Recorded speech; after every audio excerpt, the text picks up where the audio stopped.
We're all waiting to find out what's going to happen with impeachment. And we're going to get to what Newsmax is saying about this and about what happened on the 6th. But I want to start off with the new possibility of a bombshell, that the Democrats are not just going to use a lot of video so that they don't end up with bored Republicans. That was what we found out yesterday. Because somehow Republicans who are less bored are more likely to convict the president. I don't know. But apparently also, we're finding out on Twitter, a senior aide on the impeachment team says House managers, quote, will bring evidence that nobody has seen before in Trump's trial this week. Aides declined to answer questions about what that secret evidence is, saying only stay tuned, as if it's like, the mid-season return of Walking Dead. What's it gonna be? I don't know. You just have to find out. Aides also say that the manager's presentation against Trump will be more like a violent crime criminal prosecution than a constitutional convention.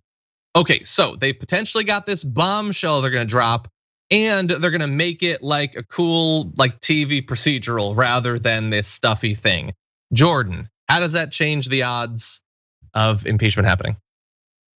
Well, I mean, Congress needs to even happening. Right. The first challenge is Congress even accepting that this is a constitutional trial. That vote happens this afternoon. So I mean, we might not even get that far. We'll see. I would love to see this secret evidence. I also would love to see witnesses, and so far they've made no intention of calling witnesses.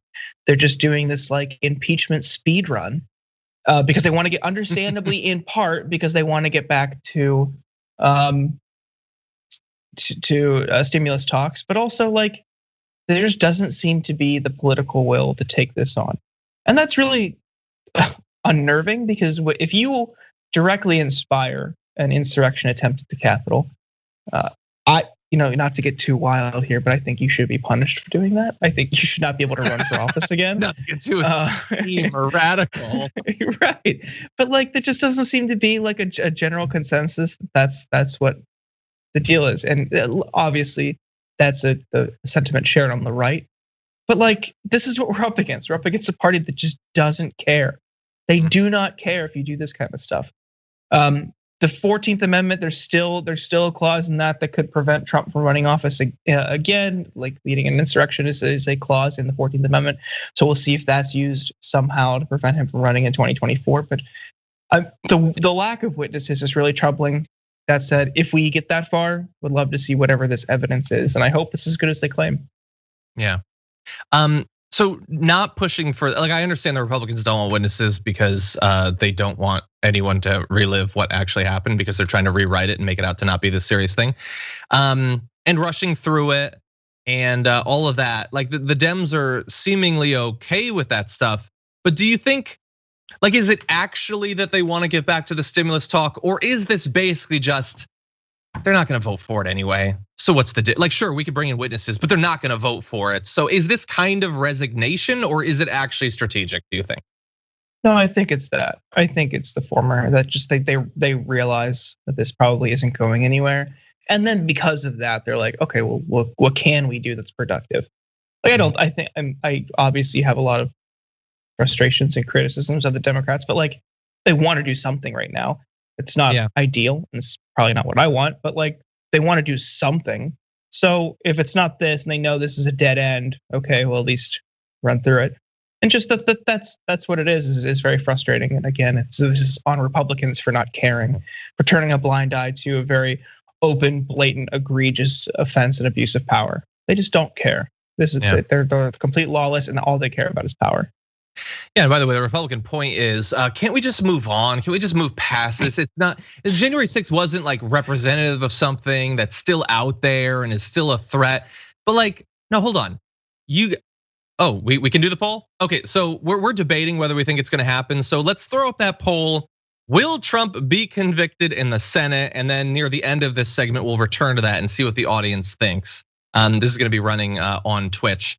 So they say, you guys are obsessed over this. This isn't a big thing that you need to worry about in the future. Let's just move on. Let's move past it. But you guys won't even convict him for what he did because you're terrified of what his base will do to you. You are demonstrating with your approach to this trial how we're not moving past this, and how just moving past it doesn't get rid of the threat because you are bowing to the threat already.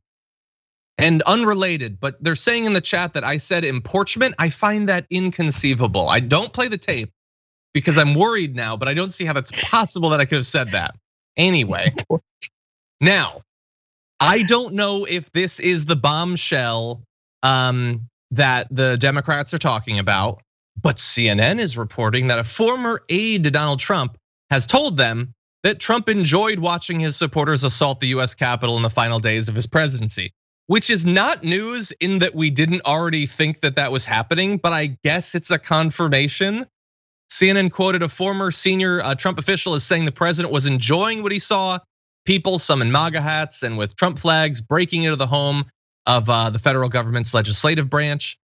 Trump was, quote, loving watching the Capitol mob. And then they explained that, everybody is wondering, when is he going to do something? When is he going to send in, no, not insurgents. When is he going to send in the authorities to lock this thing up? And the reason apparently he couldn't do that was because this was live TV.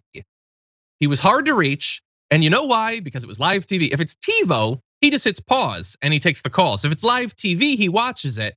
And he was just watching it all unfold. That's what they said. That this is the most idiocracy thing ever. He just couldn't get off the TV to do anything about it. So he let the violence continue because he didn't want to miss any of the violence.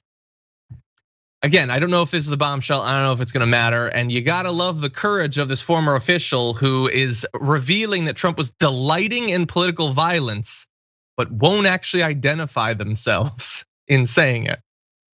Yeah.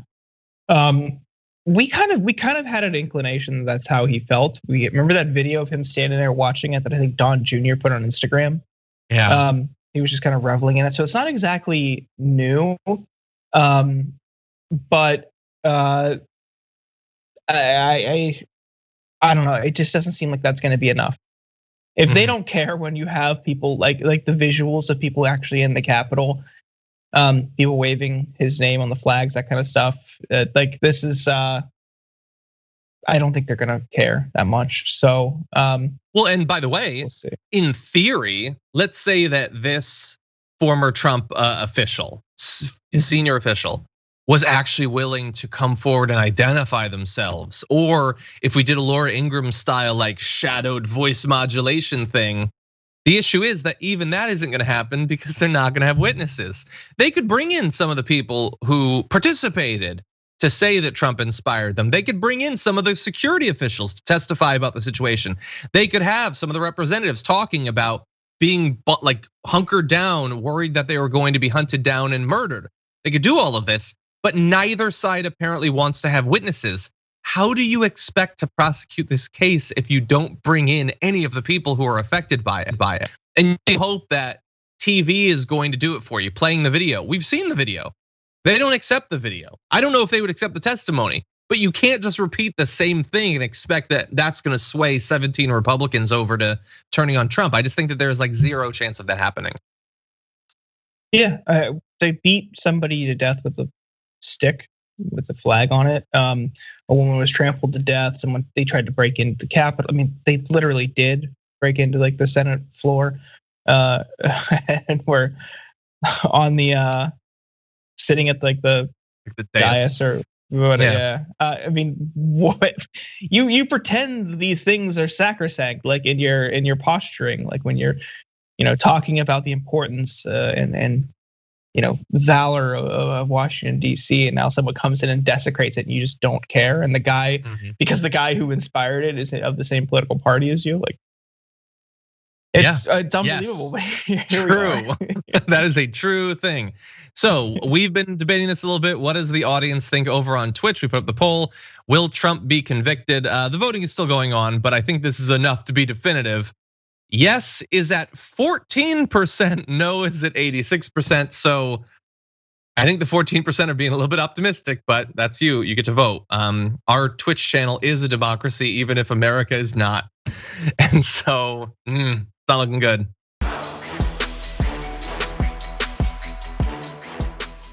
For more political news breakdowns, interviews, stories of activism, and me trying my hardest to care about the occasional big celebrity news story, subscribe to our YouTube channel at youtube.com/thedamagereport.